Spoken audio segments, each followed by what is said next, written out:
ಒಂದು ಮಾರ್ಗದರ್ಶನದಲ್ಲಿ ಇಲ್ಲಿನ ಎಲ್ಲ PKPC ಸದಸ್ಯರು ಅವರ ಒಂದು ಅಭಿವೃದ್ಧಿ ಕಾರ್ಯವನ್ನು ನೋಡಿ ಅವರ ಪರವಾಗಿ ಬಹುಮತವನ್ನು ಚಲಾಯಿಸಿದರು. ಇವತ್ತು ನಾವು ಎಲ್ಲರೂ ಸತೀಶನ ಏನು ಪ್ಯಾನಲ್ ಇತ್ತು, ಅವರು ನಮ್ಮ ಯಾದಗಿರಿ PKPC ಸದಸ್ಯರು ಬಹುಮತ ಇರೋದ್ರಿಂದ ಇಲ್ಲಿ ಶಾಂತಿಯುತವಾಗಿ ಠರಾವು ಪಾಸ್ ಆಗಿದೆ.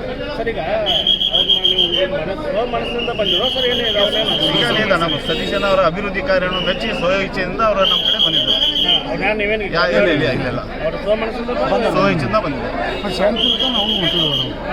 ಶಾಂತಿಯುತವಾಗಿ ಎಲ್ಲ ಅಭಿಮಾನಿಗಳು ಇಷ್ಟು ಜನ ಹೆಚ್ಚಿನ ಸಂಖ್ಯೆಯಲ್ಲಿ ಬಂದರೂ ಕೂಡ ಎಲ್ಲ ಶಾಂತಿಯುತವಾಗಿ ನಾವು ಇಲ್ಲಿ ಇದು ಠರಾವು ಪಾಸ್ ಮಾಡೋ ಕಾರ್ಯ ನಾವು ಮಾಡಿದ್ವಿ.